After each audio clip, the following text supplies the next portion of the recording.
अस्सलाम वालेकुम। आज हम सीखेंगे ये Cholesky method to solve the linear equations कि हम चुलेस्की मेथड को यूज़ करते हुए लीनियर इक्वेशंस को कैसे सॉल्व कर सकते हैं। ठीक है, सबसे पहले अगर आपने मेरा यूट्यूब चैनल सब्सक्राइब नहीं किया तो सब्सक्राइब कर लें और लाइक भी कर दिया करें। तो सबसे पहले हमने इस क्वेश्चन को मैट्रिक्स फॉर्म में लिख लेना है, A X is equal to B. ठीक है, ये हमारे पास A X is equal to B. ठीक है, ये मैट्रिक्स हमने लिख लिया। हमारे पास स्टेप 1 है, take A is equal to L U. ठीक है, चुलेस्की मेथड में जो हमारे पास एल और यू होते हैं वो डोलिटल और क्रॉस मेथड से थोड़े मुख्तलिफ होते हैं। ठीक है, तो वो लेक्चर्स भी मेरे यूट्यूब चैनल पे पड़े हुए हैं। ठीक है, प्लेलिस्ट में आप जाकर विज़िट कर सकते हैं मेरा चैनल।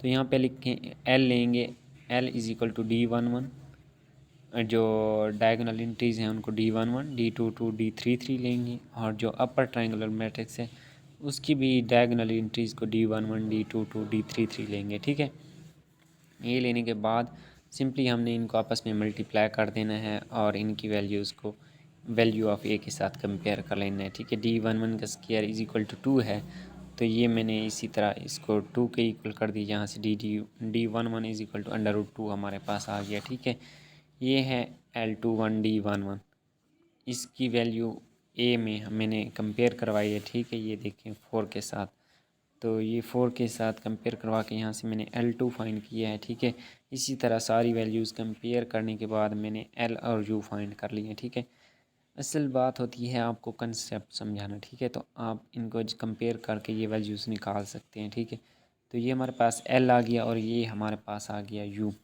इसके बाद हमारे पास स्टेप 2 है, इसमें हमारे पास हमने देखा है कि A X is equal to B है, तो हमने सिंपली वैल्यूज़ पुट कर देनी है। ठीक है, ये हमारे पास A X is equal to B है, ए की जगह हमने क्या पुट कर देना है, A is equal to L U. ठीक है, L U X is equal to B, तो ये मैंने simply L U X is equal to B, L की वैल्यू पुट कर दी, यू की, एक्स की is equal to B, U और एक्स को मल्टीप्लाई कर देना है। ठीक है, तो u और x को मल्टीप्लाई करवाने के बाद ये मैंने सिंपली रिज़ल्ट लिख दिया। ठीक है, तो स्टेप 3 हमारे पास क्या है, हमने u x को y के इक्वल लेट कर देना है। ठीक है, हमारे पास y1, y2, y3 है। y1 इस वैल्यू के इक्वल है, y2 सेकंड रो और y3 थर्ड रो के इक्वल है। ठीक है, तो इस थर्ड स्टेप में हमने u x is equal to Y put करने के बाद सिंपली हमने इनको मल्टीप्लाई करवा के कंपेयर कर लेना है। ठीक है, √2y1 इज़ इक्वल टू 11। ठीक है, यहाँ से y1 इज़ इक्वल टू 11 और √2 मैंने डायरेक्टली लिख दिया।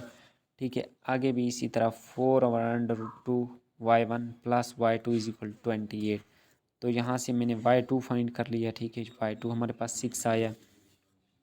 इसी तरह हमने थर्ड रो को y के साथ मल्टीप्लाई करके यहाँ से y3 फाइंड कर लिया, जो y3 हमारे पास आता है √2। ये 2/√2 को हम √2 लिख सकते हैं। ठीक है, तो सिंपली मैंने y1, y2 और y3 की वैल्यूज़ को लिख लिया। ठीक है, तो जैसा कि मैंने बताया था कि y3 की हमने क्या वैल्यू लेट की थी, √3, √2x3 को हमने y3 लेट किया था, तो y3 की जगह यही वैल्यू पुट कर दी, और यहाँ से y3 किस चीज़ के √2 के इक्वल है, यहाँ से x3 की वैल्यू आ गई।